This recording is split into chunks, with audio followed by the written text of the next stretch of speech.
संस्कृत का पीरियड कभी लगा है कि नहीं लगाया? सर अभी 8th में तो नहीं लगा। नहीं सर, ये नहीं। टीचर ही नहीं है यहाँ पर? हाँ सर, समाज विज्ञान? समाज विज्ञान के टीचर आते नहीं। क्या नाम है? कृष्णा, कुमारी कृष्णा। कितनी क्लास में? 6। 6 में। संस्कृत का पीरियड लगाया तो संस्कृत किसी ने पढ़ाई यहाँ पर कि नहीं पढ़ाई? नहीं, क्यों? अभी सर नहीं है। कब से नहीं? जब तक हम 6 में हुए जब से। कोई पढ़ाता है यहाँ पर? कोई पढ़ाता है? कितना नहीं। सिलेबस हो गया है? नहीं पढ़ाता कोई? अभी सर है नहीं है। है नहीं है यहाँ हाँ, पर? स्कूल में नहीं है मतलब? नहीं, स्कूल के सर है नहीं, संस्कृत वाले सर। संस्कृत वाले सर नहीं है यहाँ पर पढ़ाने के लिए? किसी भी बच्चे को नहीं पढ़ाया जाता संस्कृत? क्यों? संस्कृत नहीं पढ़ाते यहाँ पर? नहीं सर, और कौन कौन से सब्जेक्ट नहीं पढ़ाते? समाज विज्ञान, संस्कृत। समाज विज्ञान संस्कृत 2 सब्जेक्ट नहीं पढ़ते, फिर कैसे पास होंगे आप? पास कैसे होंगे? कितने टीचर आते हैं पढ़ाने? टीचर क्या नाम है? भारती। आवाज़ से बोलो, आवाज़। भारती। कितनी क्लास में पढ़ती है? 8। 8 में हो? Yes, कौन sir. से स्कूल में? शासकीय एकीकृत शासकीय माध्यमिक विद्यालय बड़ौरा। बड़ौरा। टीचर आते हैं पढ़ाने? है सर। संस्कृत कौन पढ़ाता है? संस्कृत की टीचर नहीं है।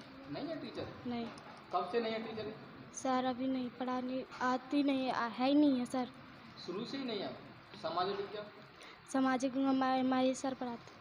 महेश सर अभी पढ़ाते कि नहीं पढ़ाते? अभी नहीं है। वो भी नहीं आते? नहीं, आते तो हैं पर अभी नहीं है। तो फिर कैसे पास होंगे? पास कैसे होंगे? संस्कृत का टीचर नहीं, संस्कृत में पास कैसे होंगे? क्लास बोर्ड है, 8 क्लास बोर्ड है, कैसे पास होगा? कभी आपने परिवार से नहीं बोला कि हमको टीचरों की आवश्यकता है, टीचर क्यों नहीं है? नहीं सर। हाँ सर, बोला था? कितने टीचर पढ़ाने आते हैं? 5 5 आते हैं। अभी कितने टीचर पढ़ा रहे हैं? सर 5 आई 5। नमस्कार। जैसा कि आपको मालूम होगा, मध्य प्रदेश में सरकार ने कितनी योजना चला रखी हैं कि जिससे बच्चों के लिए, जिससे बच्चे पढ़ें और आगे बढ़ें और देश का विकास भी हो। लेकिन ऐसा एक मामला एक करहरा है जो सीपरी के अंतर्गत, सीपी जिले के अंतर्गत आता है। वहाँ पर एक बड़ौरा स्कूल है, एकीकृत माध्यमिक विद्यालय बड़ौरा है। यहाँ पर बच्चों की संख्या हम आपको बता दें कि यहाँ पर बच्चों की संख्या 250 के लगभग है, जो बच्चे भी यहाँ पर जाना है। लेकिन एक बात आपको सुन लीजिए कि यहाँ पर टीचर कम है। अब हमने बच्चों से बात की तो बच्चे बोल रहे हैं कि यहाँ पर संस्कृत का जब से हमने एडमिशन लिया है, जब संस्कृत का तो कोई पीरियड लेता ही नहीं है, मतलब संस्कृत आती ही नहीं है उनको। और समाज विज्ञान की बात करें तो समाज विज्ञान टीचर तो हैं, लेकिन समाज विज्ञान कोई पढ़ाता नहीं। पढ़ाते हैं तब उनको छुट्टी पर बीआरसी कार्यालय बुला लिया जाता है, वो छुट्टी पर चलते हैं। हमारे साथ में यहाँ के परिवारी हैं, हम उनसे ही बात करेंगे कि वाकई में ये बच्चे झूठ बोल रहे हैं कि सही बोल रहे हैं, कोई पढ़ाता है कि टीचर है कि है ही नहीं यहाँ पर। क्या नाम?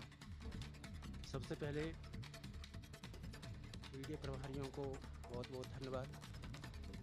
मेरा नाम मनोज कुमार गौतम है। प्रभारी हो आप यहाँ? जी। तो यहाँ पर बच्चे बोल रहे हैं संस्कृत का कभी पीरियड लगा ही नहीं है। जी सर, बिल्कुल ये बच्चे बोल रहे हैं, बिल्कुल सच है। यहाँ पर मेरे टाइम से, मेरे कार्यकाल के समय से यहाँ पर संस्कृत कभी तो टीचर ना तो कभी यहाँ पर रहे हैं और ना अभी तक कोई आए हैं। क्योंकि बीच मेरे कार्यकाल के दौरान यहाँ पर संस्कृत विषय के अति शिक्षक जरूर रखे गए हैं, लेकिन वो पिछले सत्र से ही यहाँ पर बंद कर दिया वो योजना अति शिक्षक की संस्कृत विषय की, जिससे कि हमारे बच्चे संस्कृत विषय को लेकर काफ़ी चिंतित रहते हैं और रिजल्ट भी हमारा संस्कृत विषय में ज़्यादा बच्चे फेल हो जाते हैं। इसलिए मैं आप लोगों के माध्यम से, समाज विज्ञान के तो टीचर है ना, तो समाज विज्ञान क्यों नहीं पढ़ाई जाती? जी, समाज विज्ञान के जो शिक्षक हैं हमारे पास में श्री महेश कुमार राय साहब, तो वो 1 जुलाई से ही मेरा जो सिग्नेचर रजिस्टर है, स्टाफ उपस्थिति पंजीयन है, उसमें 1 जुलाई से ही उनकी ओडी चल रही है। आज दिनांक तक वो हमेशा बीआरसीसी कार्यक्रम में संलिप्त रहते हैं। कितने टीचर, कितने यहाँ पर टीचर कितने उपस्थित हैं? कितने टीचर वर्तमान में प्रेजेंट रहते हैं यहाँ पर? कितने यहाँ पर टोटल पोस्टिंग है उनकी? यहाँ पर टोटल शिक्षक 5 हैं, 4 माध्यमिक शिक्षक हैं, 1 प्राथमिक शिक्षक हैं। प्राथमिक में एक ही शिक्षक बच्चों को पढ़ा रहा है? जी सर। फिर कैसे संचालन कर रहे होंगे आप? यहाँ के प्रभारी हो, आपने कभी अधिकारी जो बीआरसीसी है, बीओ है, एसडीएम है, जो कभी यहाँ पर चेक करने नहीं आते? कभी नहीं सर, वो आते हैं, कभी कभार आते हैं। मैंने उनको कहा भी इस बारे में, मैंने बीआरसी महोदय को भी इस बारे में अवगत कराया, बीओ मैडम को भी अवगत कराया। बल्कि बीओ मैडम साहिबा ने हमारे जो सुश्री स्वीटी मंगल साहिबा मैडम हैं, उनसे मैंने अवगत हुआ तो उन्होंने बल्कि यहाँ से किसी प्रकार का एक वीडियो वायरल हुआ बना करके, गांव वालों ने बनाया, वो किस कारण से बनाया मुझे नहीं पता। एक दिन बारिश का समय था तो मेरा स्टाफ कुछ लेट हो गया, बीच बीच में रास्ते में कहीं अटक गया, किसी गाड़ी ख़राब हो गई, पानी भर गया, नाला मिलता है एक रास्ते में, उसमें दिक्कत आ गई उन्हें एक आजे।